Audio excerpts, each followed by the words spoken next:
नमस्ते बच्चों, कक्षा 9वीं के बीजगणित विषय में आपका स्वागत है। आज हम लोग दूसरा चैप्टर वास्तविक संख्या में प्रश्न संग्रह 2.2 का प्रश्न क्रमांक 3 हल करेंगे।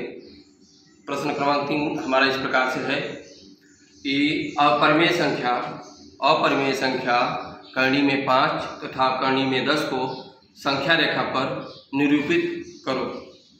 तो प्यारे बच्चों, उसको दिखाने के लिए पहले उस पर आप जो स्पष्टीकरण है उसका आप देखिए।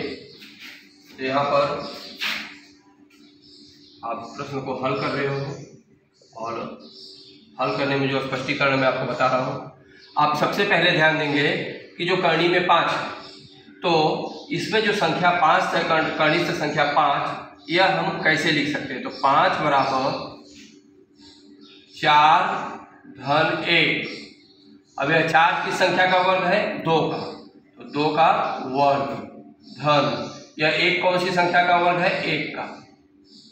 तो इस प्रकार से 5 को हम लिख पाए 4 धन 1, 4 है 2 का वर्ग और 1 जो है 1 का वर्ग है। तो आप इसको इस तरह से लिखें। अब इसे दर्शाने के लिए हम एक संख्या रेखा लेंगे। ये यहाँ पर संख्या रेखा L लेंगे। इस पर बिंदु O से P की दूरी यानी OP बराबर 2 इकाई दूरी लेंगे, 2 इकाई, तथा बिंदु P से बिंदु Q की दूरी लंबवत दूरी 1 इकाई लेंगे। PQ बराबर 1 इकाई, यह लंबवत दूरी है। अब कोण उसी रेखा पर कोण OPQ बराबर 90 अंश, इसलिए समकोण त्रिभुज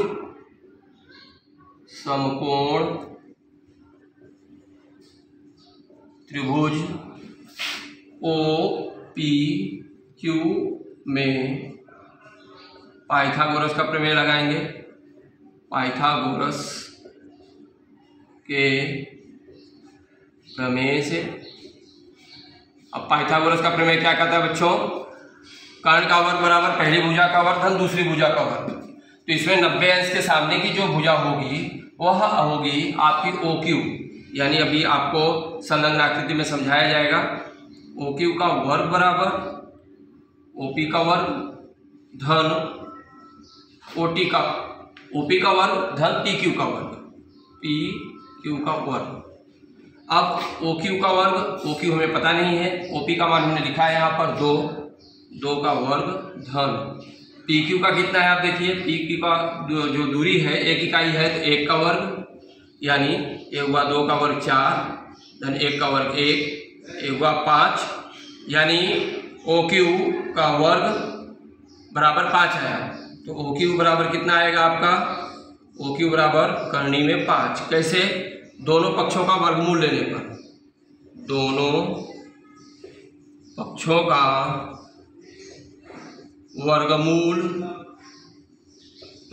का वर्गमूल लेने पर इस तरह से हमने लिखा। तो प्यारे बच्चों, हमें जो पहली दूरी जो दी गई कर्णी में 5, उसे हम OQ लिया है। तो यह आपने दिखाया, इसको इस तरह से मैं मार्क कर दे रहा हूँ, इसका हमें आगे आवश्यकता पड़ेगा। इसी प्रकार से हमें एक दूसरी संख्या भी दिखानी है और वो है कर्णी में 10। तो उसके लिए हम क्या करेंगे कि संख्या रेखा पर O नया बिंदु लेंगे, बिंदु OS यानी संख्या रेखा L पर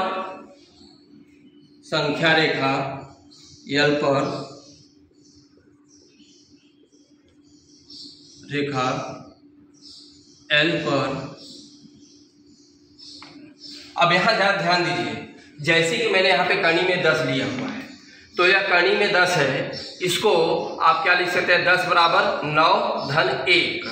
तो 9 धन 1 बराबर क्या होगा? 3 का वर्ग धन 1 का वर्ग। इस तरह से। तो संख्या रेखा यल पर जब आप दूरी लेंगे, संख्या रेखा यल पर आप दूरी ले रहे हैं ओ एस कितना आएगा आपका 3 इकाई।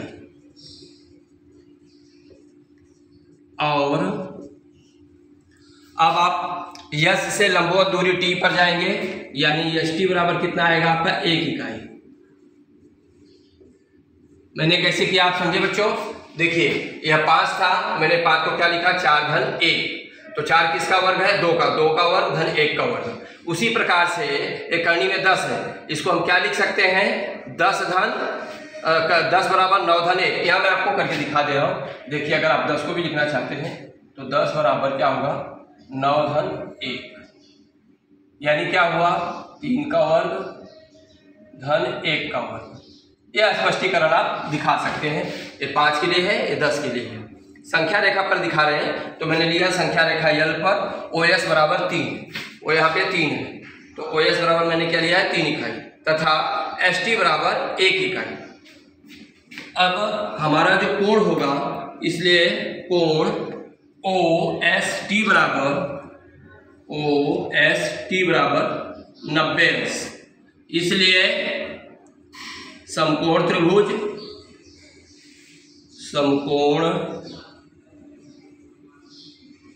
त्रिभुज ओ एस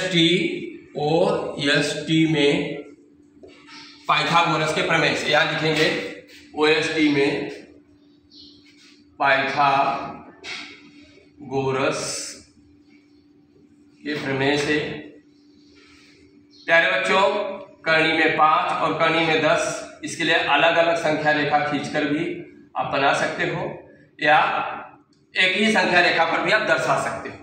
तो पाइथागोरस के प्रमेय हम लगा रहे हैं त्रिभुज ओ एस टी में, तो आपका ओ टी यानी ओ टी का वर्ग बराबर क्या होगा ओ एस का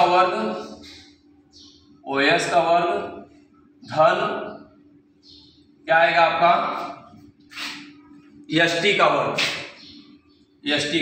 इसे अभी रचना करके भी आपको समझाया जाएगा।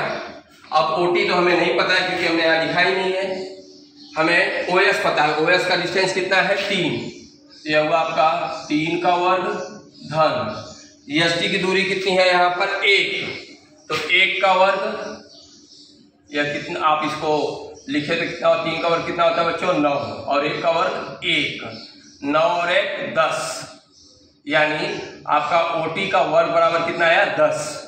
इसलिए ओटी बराबर आपका कितना हुआ करनी में 10। कैसे दोनों पक्षों का वर्गमूल लिया, जैसे कि पहले आपको यहाँ समझाया है। यहाँ लिख सकते हो ब्रैकेट में वर्गमूल लेने पर या दोनों पक्षों का वर्गमूल लेने पर, यहाँ पर हमने लिखा वर्गमूल लेने पर। अब प्यारे बच्चों, इसी जानकारी को हमें संख्या रेखा पर दर्शाना है। तो मैंने आपके समक्ष एक संख्या रेखा यहाँ पर बनाई हुई है। इस संख्या रेखा का नाम है एल, मैंने एल नाम दे दिया यहाँ पे।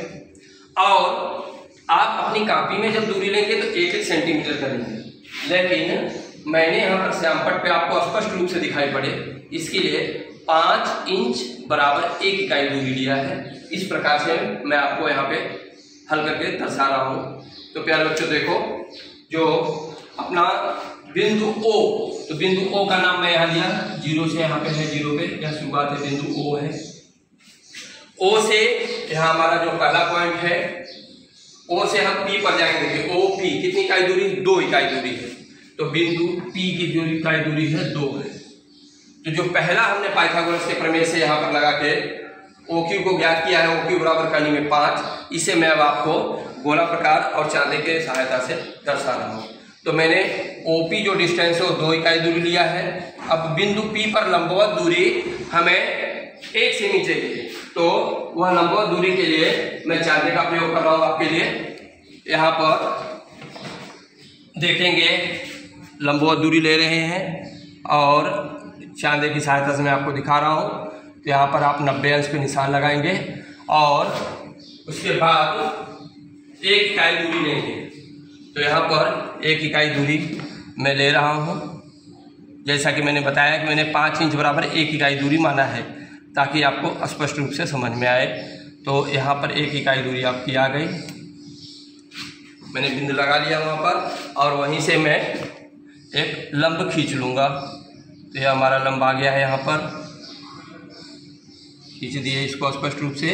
अब यह हमारा लंब हो गया OP, और यहाँ पर बिंदु हमारा जो मिला है वो बिंदु है Q, उसका नाम है Q, मैंने याद रखा। अब मैं त्रिभुज OPQ बना रहा हूँ, यानी बिंदु P पर मेरा 90 अंश बना हुआ है। तो त्रिभुज OPQ, इसके लिए हमें O और Q को मिलाना पड़ेगा। ये 90 अंश के सामने की भुजा होगी, और 90 अंश के सामने की भुजा हम लोग अच्छी तरह से जानते हैं, उसको हम क्या कहते हैं, कर्ण कहते हैं बच्चों। 90 अंश के सामने की भुजा है हमारी कर्ण। यह पहला त्रिभुज हमारा बना, त्रिभुज OPQ।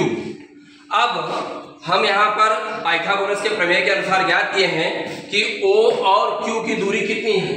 यहाँ आप देख सकते हैं O और Q बराबर कर्ण में 5 है। तो मैं अपने त्रिभुज में OQ बराबर 5 यहाँ लिख सकता हूँ। तो यहाँ पे आया है कर्ण में 5, कर्ण में 5 मैंने इसको दिखाया। अब इसी दूरी को मुझे संख्या रेखा पर दर्शाना है, तो उसे हम कैसे दर्शाएंगे। इसके लिए हमें गोला प्रकार का उपयोग करना पड़ेगा बच्चों। तो गोला प्रकार के इस्तेमाल से मैं आपको दिखा रहा हूँ कि कर्ण में 5 संख्या रेखा पर आपका किस प्रकार से आएगा। तो उसके लिए आपको सबसे पहले सावधानी पूर्वक दूरी को सही से लेना है, यानी जो OQ डिस्टेंस है, आप देख रहे हैं OQ, यहाँ पर OQ डिस्टेंस को मैं गोला प्रकार में ले रहा हूँ और आपको यहाँ पर दर्शाऊंगा बच्चों। तो आप देखिए आपका डिस्टेंस OQ मैं यहाँ पर लिया हूँ, बिंदु O पर रखा हूँ, और यहाँ से मैं आपको खींचकर दिखा रहा हूँ। ये देखिए, आप देखें कि मैंने गोला प्रकार के माध्यम से आपको दिखाया OQ डिस्टेंस कैसे है। अब इसको यह नया बिंदु हमें प्राप्त हो रहा है, बिंदु O, बिंदु P, बिंदु Q हो गया। अब नया बिंदु हमें क्रमिक रूप से अक्षर ले रहे, बिंदु R यहाँ पर आया हमें, तो बिंदु R लिए। प्यारे बच्चों, यह बिंदु R पे जो हमें डिस्टेंस प्राप्त हुआ है, बिंदु O से बिंदु R की जो दूरी है वो कितनी है, कर्ण में 5। इसे हमने लिखा कर्ण में 5, आपको साफ साफ दिखाई पड़ रहा होगा, एक कर्ण में 5। अब इसी प्रकार से आगे हम जो दूसरा दिया है कर्ण में 10 को दर्शाने के लिए, तो कर्ण में 10 को दर्शाने के लिए मैंने इसका स्पष्टीकरण लिखा है। 10 बराबर हम क्या लिख सकते हैं, 9 धन 1, और 9 किसका वर्ग है, 3 का वर्ग है, 1 किसका वर्ग है, 1।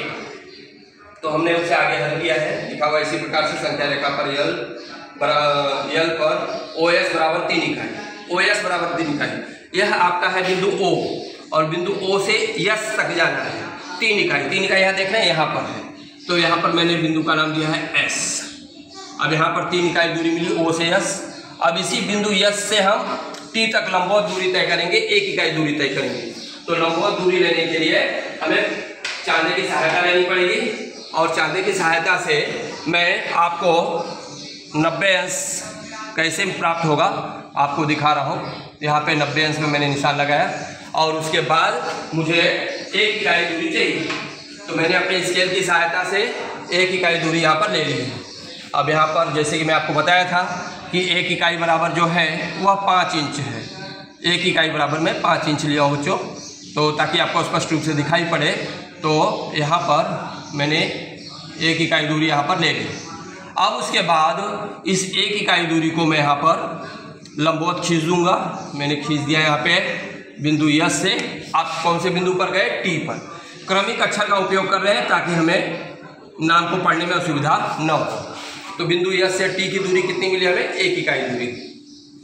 यहाँ भी बिंदु पी से क्यू की दूरी कितनी थी, 1 इकाई दूरी थी। यहाँ पे बिंदु यस और टी की दूरी कितनी है, 1 इकाई दूरी। हमेशा एक रहता ही है, एक तय है, इसमें परिवर्तन नहीं है। अब इसके बाद मैं आपको बिंदु ओ और बिंदु टी को मिलाकर दिखा रहा हूँ। इसके लिए मुझे जरा बड़े स्केल की आवश्यकता पड़ेगी। तो प्यारे बच्चों देखो, आप बिंदु ओ और टी को मिलाना है मुझे। यहाँ पर इसके लिए मैंने एक बड़ी स्केल ली है। बिंदु ओ और टी, बिंदु ओ और टी को मैं मिलाऊंगा तो मेरा त्रिभुज बनेगा त्रिभुज OST। त्रिभुज OST हमें त्रिभुज प्राप्त हुआ। त्रिभुज O यहाँ पर है S और T, और लंबवत दूरी है इसलिए भी 90 डिग्री है। अब हमारा त्रिभुज जो है त्रिभुज OST समकोण त्रिभुज बन गया। अब जैसे कि हमने प्राप्त किया है कि O और T की दूरी कितनी मिली हमें, यहाँ पर देखिए O और T की दूरी हमें मिली हुई है करनी में 10, यानी मैं यहाँ पर करनी में 10 लिख सकता हूँ बच्चों। करनी में 10 मैंने यहाँ पर लिखा। करनी में 10 कौन सी दूरी है, बिंदु O से बिंदु T की दूरी है, कितना है करनी में 10।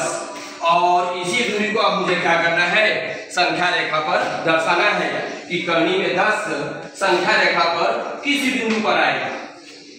तो आप देखिए यहाँ पर मैं फिर से अपनी दूरी को सावधानी पूर्वक ले ले रहा हूँ बिंदु O और T में, क्योंकि गोला प्रकार है, थोड़ा आपको सावधानी बरतनी चाहिए। बिंदु O और T की दूरी मैं यहाँ पर लगभग थोड़ा सा और बढ़ा लिए। बिंदु O और T, थोड़ा इसको और कम किए। आपको अपने हिसाब से इसको कम ज़्यादा कर लेना है ताकि आप इसको अच्छी तरह से दिखा सकें।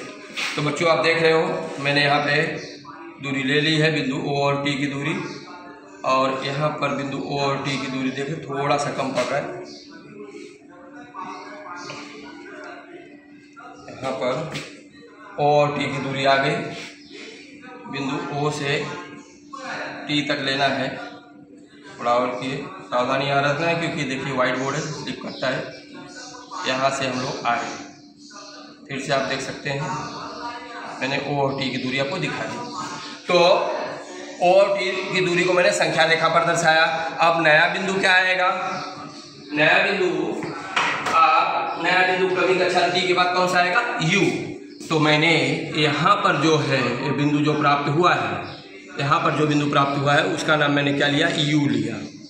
और यहाँ पर कौन सी संख्या आ रही है, करनी में 10। कौन सी संख्या बच्चों, करनी में 10। इसी प्रकार से बच्चों आप जिस तरह का मैंने सवाल सिखाया है उस जानकारी को ध्यान में रखते हुए आप करनी में 5, करनी में 10 या फिर करनी में 17, करनी में 26, करनी में 37, करनी में 50 ऐसा आप दिखा सकते हैं। तो आपको गृह कार्य के रूप में मैं 2-4 सवाल दे रहा हूं और उसको आप अच्छी तरह से करेंगे। तो आपका गृह कार्य मैं लिख दे रहा हूं बगल में। आपका गृह कार्य यहाँ पर ध्यान दो, गृह कार्य, और गृह कार्य क्या है, निम्नलिखित अपरिमेय संख्याओं को संख्या रेखा पर निरूपित करिए। निम्नलिखित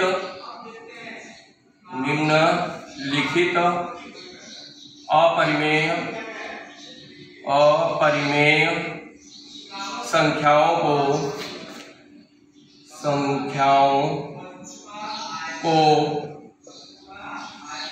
संख्या रेखा पर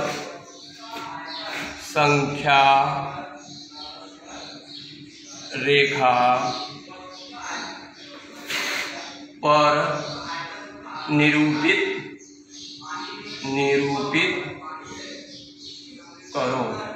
प्यारे बच्चों बहुत आसान है, उसमें आपको पहला घर काम मैं दे रहा हूँ करनी में 17। उसके बाद दूसरा है आपका अलग अलग संख्या रेखा खींचकर आप इसको बनाइएगा क्योंकि आपका मिक्स ना हो जाए। तो पहले आप अलग अलग संख्या रेखा पर बना के बताइए। एक तो मैंने सिखाया करनी में 10, तो मैंने सिखाया ही है, आपको करनी में 17 दे रहा हूँ। मैंने 17 बताया लिखते समय आपको, मैंने यहाँ पर करनी में 17, उसके बाद है करनी में 26, तीसरा है आपका करनी में 37 और चौथा सवाल है करनी में 50। प्यारे बच्चों इस तरह के प्रश्नों को करने के बाद आपके मन में जरा भी हिचकिचाहट नहीं जाएगी कि इस प्रकार की जो कर्निष्ठ संख्याएं हैं इसे हम संख्या रेखा पर कैसे दर्शाएं। तो प्यारे बच्चों आप वीडियो अच्छी तरह से देखिए, समझिए। कोई समस्या है तो शुक्रवार तक मुझे पूछिए और दिया गया जो घर कार्य है उसे ध्यानपूर्वक आप शुक्रवार तक मुझे व्हाट्सएप करिए। अगले वीडियो में फिर मिलते हैं, तब तक के लिए धन्यवाद।